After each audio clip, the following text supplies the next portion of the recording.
Hello there, Leos. Welcome to your April 2018 tarot reading. So, my sincere apologies for not being able to deliver these readings for you since the month of January. I am very, very, very sorry. Life just kind of got out of control for the past few months. I'm hoping from now on to be a lot more consistent with your reading, and the readings will be published on time, if not early, before the new month, okay? So, I'm hoping to reconnect with you, and thank you for those who are still sticking around and watching.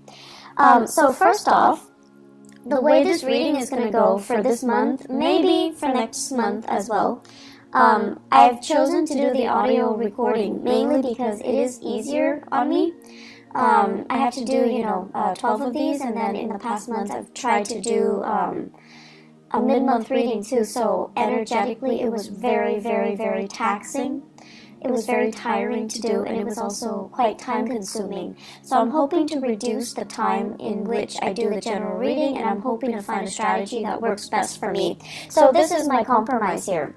What I'm going to do is I have already laid out the spread. I'm going to extract 4 important messages for you, and then we're going to unpack these messages and talk about, in which areas of your life it's affecting, okay? So, the first message that I am seeing here is, they're saying realistic expectation. And I feel this is going to be playing out in the work sector and your family planning sector. And realistic expectation basically means curbing our sense of illusions or delusions and trying to aim for a more practical route, a more practical solution based on where we are right now. It doesn't mean that, we have to let go of our dreams and our aspirations. It basically means maybe we're not there yet, it'll come later, but for now, let's focus on the here and now.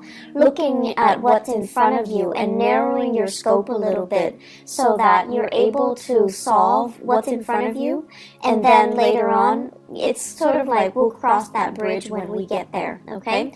Breaking up the work, breaking up the worries, breaking up the problems into more manageable pieces so that you can tackle them rather than letting them overwhelm you, okay? So realistic expectations, realistic solutions. The second message here, it's actually really, really beautiful. They are saying loving companion. So you have a lot of love, a lot of family support, a lot of people in your midst that you can turn to, that you can, seek that emotional fulfillment from, and it give you a lot of emotional support. Friends are out there, people are out there. I feel, though, a lot of the times you are too proud to ask for help. Okay, you are, fire signs in general like to be independent. They don't like to weave a sob story and have other people feel sorry for them. So they're just saying here, there isn't any shame in asking for help. And especially if you've got such amazing people around you, it is really important to, ask for help, okay? I feel like they will be more than happy to assist in any way they can, and I don't feel that you're abusing it or anything like that, so definitely ask for help if you can. The third message here, it's emotional maturation. And this is a really, really good message across the board for any sign that I read for. Emotional maturation is a process of seeing outside of ourselves, of seeing and anticipating what other people are dealing with, what other people need from us. Is there any way that we can alleviate the suffering, the emotional turmoil, the problems of other people, okay? Seeing outside of ourselves, being a lot more considerate, a lot more thoughtful in assisting other people. And it's not just giving assistance, but it's sort of like putting our ego, our needs aside so that we can understand and be in the present moment and have this mutual understanding, this sympathy and empathy and mutual rapport with another human being. So I feel like there's a lot to be said here with that message alone, okay? And I'm going to go back to it. The last message here, nickel and dime. So I feel like financially there's something going on with you guys, and I have been feeling this for the past few months. So we're going to unpack that, and we're going to talk about, ways in which you can start to rebuild this financial foundation. So what I have here, realistic expectation, first message. This is showing up in your family planning sector, okay? And what I feel here is there is a need here to kind of consult your partner. I feel like for many of you, you're a little bit extravagant when it comes to spending, when it comes to buying things, when it comes to splurging. It's like you're quite lenient with yourself when it comes to spending, okay? And you have somebody that's kind of like controlling the purse strings. It could be a relationship partner. It could be a housemate, a flatmate. It could also be like whoever it is that, you're sharing resources with. And so there's a sense here of needing to consult the other person before you make big purchases, before you do major decisions. And I'm also feeling at this point there is a need to want to add additional member into the household, such as getting pregnant, family planning, adopting a dog, adopting a baby, taking in elderly parents is what I'm sensing. And these elderly parents can be overseas as well.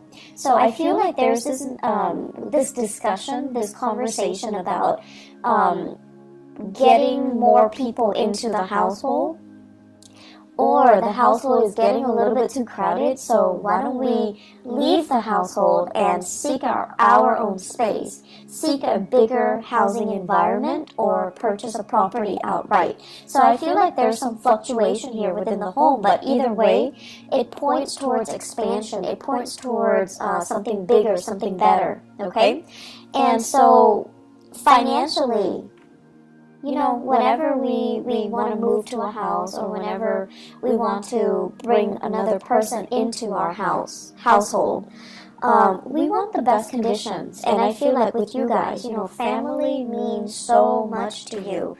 There's such a huge influence in your life, and you want to do it big. You want to do it justice. You want to do them justice. And so you tend to be quite generous with the way in which you want to, give them that financial resources, or you want to do it big. And I feel like the other person that you're sharing resources with, they're trying to tell you to curb your spending. They're trying to tell you to be conservative, and they're trying to tell you more than anything to be realistic. And I feel like the past few months, since the November timeframe, many of you had to cut corners, you had to skimp, and you didn't like that. You didn't want to have to do those things. And so it's gotten to the point where you're actually sitting down, and you're going to have to, be very realistic here. First of all, with the spending. Second of all, how much am I making right now? How much am I spending? So, the financial inflow versus the financial outflow, trying to balance that out, and trying to not succumb to emotional spending, okay? In the career sector as well, what I do feel is many of you are working in a capacity where you're doing a lot of consultation. So I feel some of you are like, I see some people coming to you, and they're like, what do you mean by this sentence? What do you mean by this paragraph? What do you mean by this idea? Can you elaborate? They're giving you something, you revise it, and you submit it to them. So this can be a manuscript, this can be a transcript, this can be like an essay, a piece of artwork. You're working on a consultancy basis, and you're working on a project basis.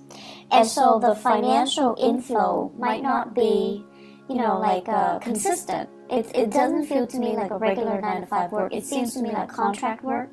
It seems to me like you're getting paid on a contract basis. But either way, I feel like you enjoy the work that you do. You're getting positive recognition. And I feel many of you are at a point where your career is just starting to take off. And in about 10 months time, it's gonna take off. It's like you're preparing things right now. Right now where you are, it's a little bit of a launching pad, okay? Like a stepping stone. You're taking these minute steps, and then you're going to take off. But I do feel it's going to be in about 10 months' time before you finally make it, before you finally launch, before you finally start to make the type of money that you're hoping for. So right now, be conservative, be realistic, and have these realistic expectations, okay? You know, the whole process about skimping, it's not fun. It's definitely not fun when we have to really watch what we're doing, and we have to be, you know, really conscious of it. I'm also sensing many of you are in the public eye for whatever reason, and a lot of Leos actually are politicians, are great teachers as well, orators, lecturers, and things like that. So I'm not surprised that you're in the public eye and you have really strong, you know, charisma and stage presence.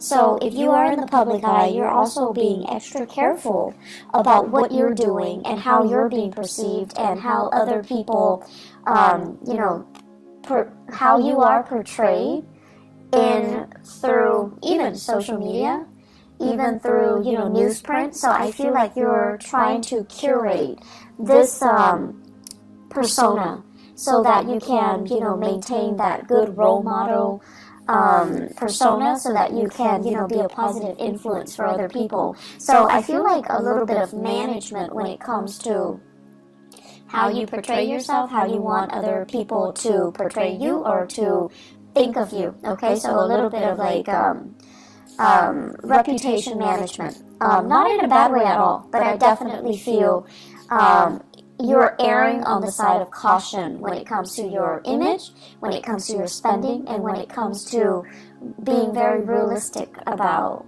what is expected of you, what you can and cannot do, and being very honest about, I want to say, portraying that to other people.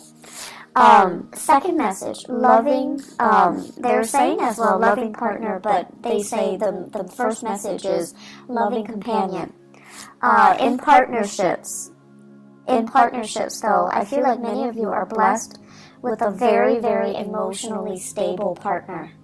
And what's really interesting to me is a lot of the times, you know, So Leo, to me, the sign of Leo, it's very dramatic, okay? It's a fire sign, but it's also ruled by the sun. And I feel like, you know, you thrive in the spotlight, and you guys would make, you and Libras are great actors. And you like to, you know, stand up for your beliefs and stand up for the underdog, and really, you're quite militant when it comes to the things that you believe in, your ideologies, your sense of justice, and your sense of right and wrong, and your moral compass.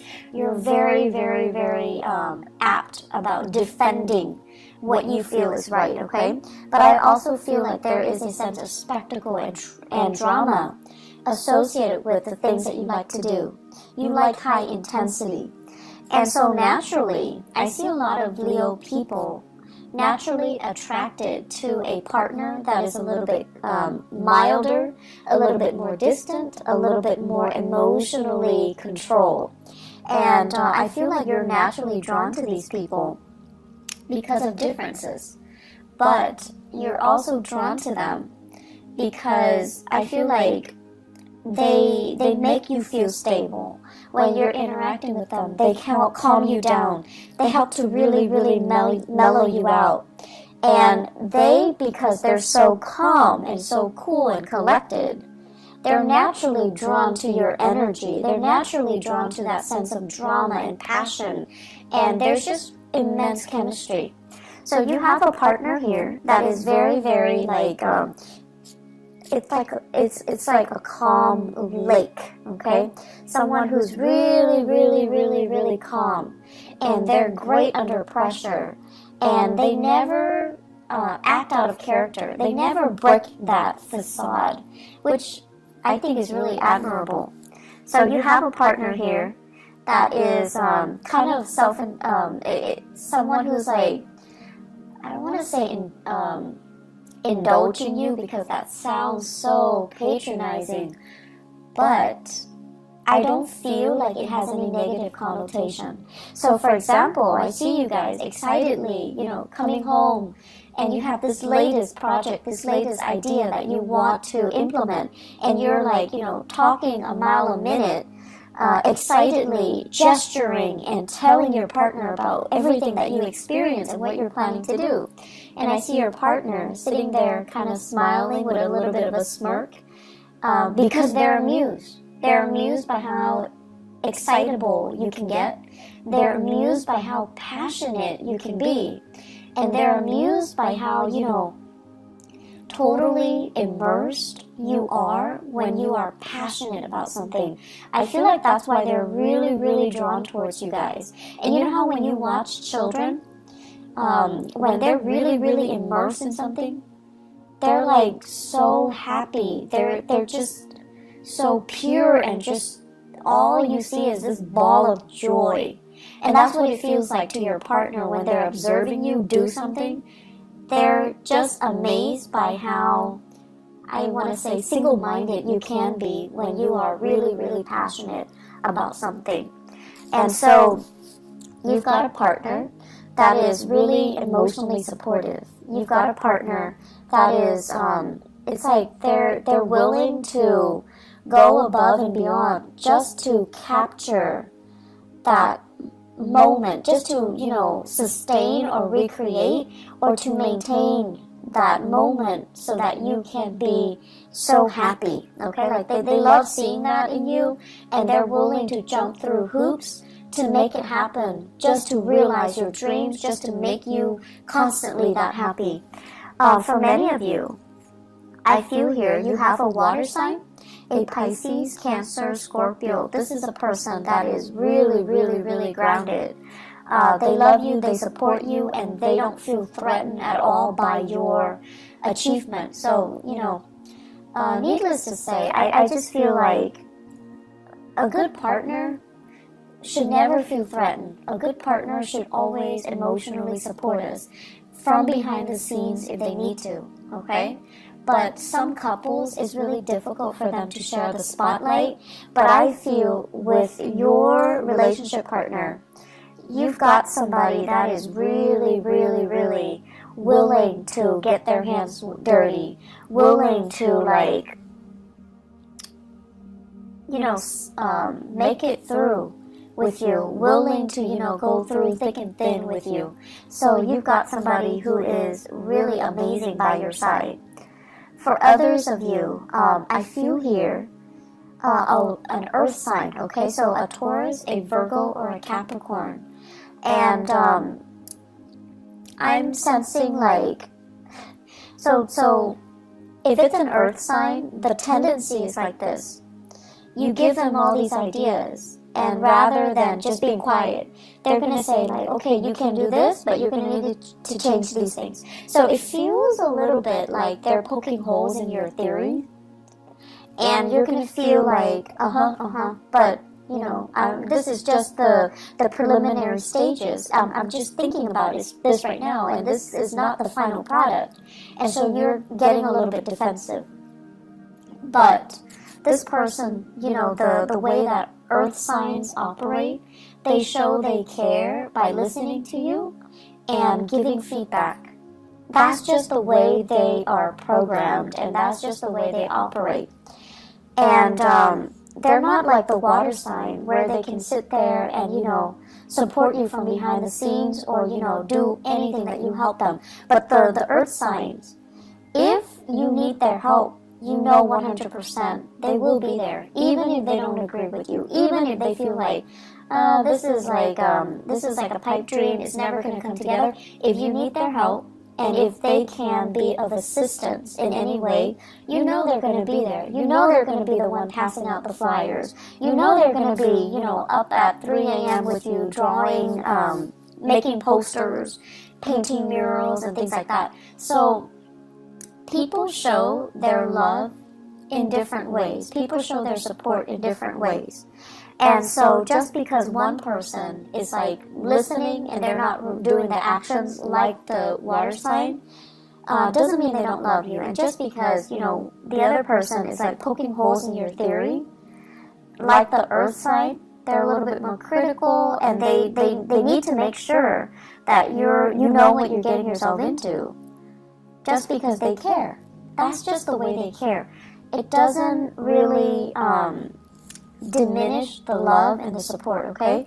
And honestly, if these two people or two signs didn't care, they wouldn't be around, okay? So I feel like you might be doubting it, or you might be going through a situation where you're frustrated. And you know, we get frustrated with our partners all the time. But during Mercury in retrograde, the energy is really volatile.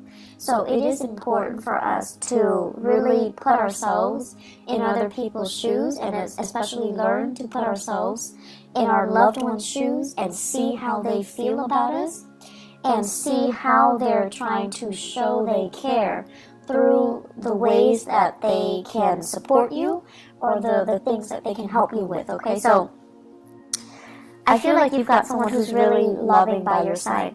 Companionship as well, friendship, family, relationships. You guys have a lot of support. I do see this unconditional love coming from siblings. So for those of you who are fortunate enough to have siblings, there's this outpouring of love. They're babysitting you, they're watching the kids, they're cooking for the kids, they're taking the nieces and the nephews out while you're studying, while you're taking exams, while you're working overtime. So props to those siblings, okay? I feel like the relationship, the sibling relationship, there is so much love here, and I feel like it's going to make you, it's just going to give you that sense of appreciation that somebody is willing to, you know, go above and beyond to assist you. So you've got a lot of support coming in this month, Leo. There is no reason for you to feel isolated and to feel like, oh, they don't really love me, I'm going to wait for them to reach out. Don't get into that habit of only seeing things from your point of view and not accepting the way that other people show they love you, okay? Third message here, emotional maturation. So the emotional maturation message goes hand in hand with everything that I talked about before, the two messages that comes before. You're at a point where recently, as of, I'm seeing the time of Scorpio last year, so November 2017, things were a little bit rough for you. So I feel like there was a major disappointment here. There were major obstacles and major setbacks. I feel it playing out in your career sector. And I'm feeling it playing out, first of all, let me see, education sector, higher education, okay? I'm also seeing it play out with in-laws. So higher education, in-laws, and that rules the 9th house.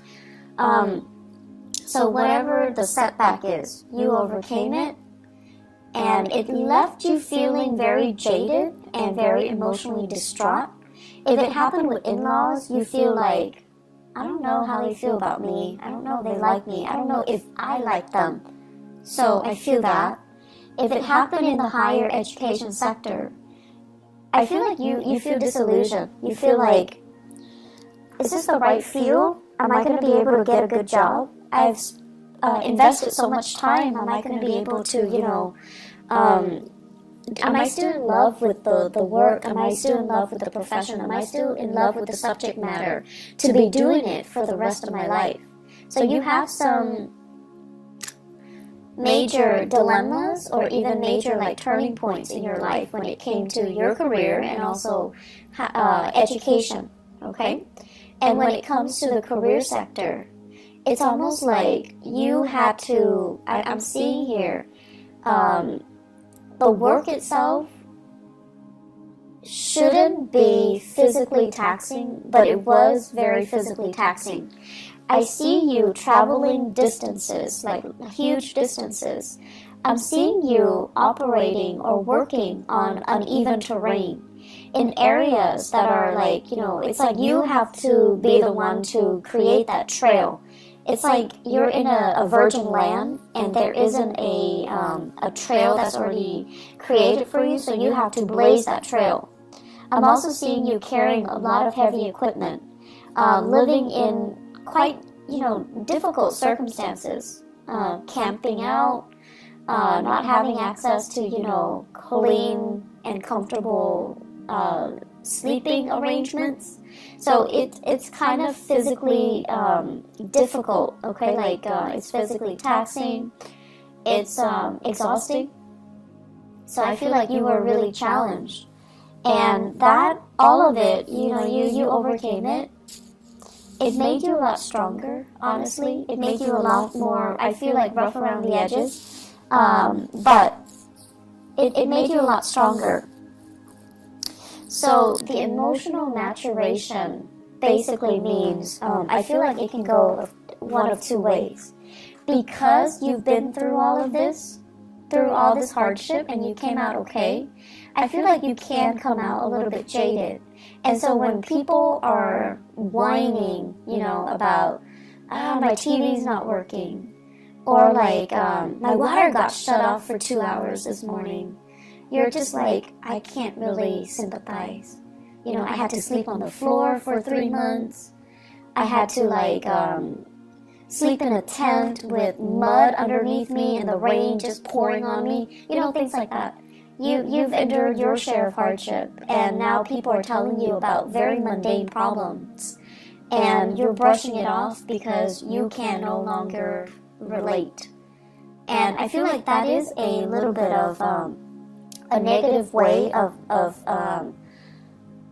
incorporating this emotional maturation process, okay? So it's important for us to be appreciative of what we have. And so definitely it's annoying when these people are coming to you and they're whining about things that don't really matter. But it is also really, really important for us not to look down at people and to meet people where they're at. So obviously, whoever that's coming to you, they're kind of spoiled, they're kind of, they haven't really endured hardship, okay, quote unquote hardship. But it doesn't mean that you can just brush them aside, and it doesn't mean that they don't have their own issues, okay? But I feel like you're distancing yourself from those types of people. You're distancing yourself from the really privileged types of people who are whining about really mundane things. I do see emotional detachment coming in for you. And then for others of you, because of this emotional maturation process, because of everything, the hardship that you've had to go through since the November timeframe last year, you're coming out on top. You're coming out a better and a stronger person. You're becoming a little bit more, a lot more considerate. And I almost feel like you want to share your expertise, you want to share your skills, you want to share your best practices with other people. And I feel like you're doing this kind of like of your own volition.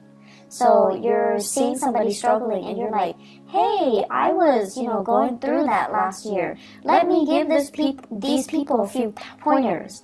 And then I see you put in a position where you're teaching them, you're guiding them, or you're giving them, pointers as to what they need to do. Okay, so it's actually a really beautiful process because you're sharing your knowledge and you're sharing it in a way where you intuitively know it's going to help them. They're going to be where you were last year. They're going to be in that same spot. And whatever pointers you can give them to really help ease and facilitate that process for them, that's what you're going to do. If people are whining about mundane things, just let them whine. Don't let it get to you, okay? And then whatever capacity you can help people, definitely do so. The final message that I'm going to leave you guys with here is nickel and dime. And the nickel and dime isn't so much about being bankrupt or being, destitute. It's more about foregoing immediate pleasures for long-term gain, okay? So you're really, really, really, really thinking about, I feel many of you the way that you're thinking about money is definitely going to change for the next 10 months. And the way in which I feel like your framework regarding money as a means to an end and not an end in itself. And I know that sounds really cliche, but it needs to be said. Because I feel like there was a lot of money wasted. A lot of money wasted for the past 3 years. And I feel like some of you know exactly what I'm talking about. Money that came really fast, they left your hands really fast. And I also feel as well, let me see, money that you thought was going to be around forever and ever and ever. Money that it's like it's like a bottomless well, okay? You need it, it's there. You need it, it's there. Or the work situation was so prosperous. You worked and there's that paycheck, but something happened. And then the supply of money or the consistency just wasn't, it's no longer here anymore. And so you're really, really thinking about the building blocks for your future wealth and prosperity. You're nickel and diming yourself. You're being very, very cautious about spending. You're being a lot more responsible. And you're obsessively, checking the bank account. Some of you are waiting for sources of funding to come in, and it's getting delayed. Okay? And so it's not a good place to be when we count on something and it's not there. But I feel like it's going to clear up for you. Let me see, 1, 2, 3, 4. I want to say like 5 weeks time. 5 weeks time might take us into the May time frame. Okay, so May. I'm also sensing as well, it's just like the financial situation is a little bit unstable right now.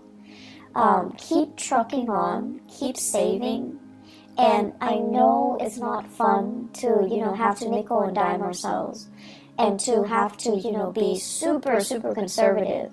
And I feel like the only danger for you guys is you have to do it for so many months before you're just like, F it. And then you splurge, and then you go through, periods of like intense spending. So please be careful about that. Home renovation, that's in order. It's going to be wonderful. It's looking really good. I also feel as well, they're saying here, they keep saying, your siblings, you've got amazing siblings, okay? Whatever you think they feel about you, yes, they think you're stubborn. Yes, they think like, oh my gosh, you are such a, like, they're like a bull, like someone who's extremely stubborn, extremely bullish in their ways, or, just like, they won't listen. So it's like you've got your opinions made. You've got your ideas fixed, right? And no matter what they do, they can't persuade you. Yes, they think of all these things about you, but they do really love you as well. So don't make the process difficult. Don't do that to the people that you love. And they love you, so no matter how much you guys argue, there's still a lot of love there. So approach it with a little bit of compassion, okay? And I want to say, be a little bit more flexible. There is some really big karma here about money. And I feel like until your framework about money changes, and I can tell you till, I'm blue in the face, money's a means to an end. Until that light bulb kind of, switches on in your head, until you truly, truly, truly understand what that means. The financial prosperity that I mentioned coming in the October timeframe, it's going to be delayed. So until you really grasp that lesson. So what exactly does that mean? I feel like you're going to spend from now until the May timeframe trying to figure this out. And once you figure it out, lesson learned, there's going to be huge prosperity coming in the later part of the year, okay? you have some really important things that needs to be worked through and needs to be experienced during this Mercury retrograde cycle. So I'm sensing here that, learning to get your financial affairs in order, having a game plan for yourself, start saving and start rethinking about, how you see money and how you think about financial foundation and financial prosperity. That's going to be really important, okay? So Leos, I wish you all the best, and I'll be back for next month's reading, okay? Take care of yourself and enjoy the rest of this month. Bye-bye.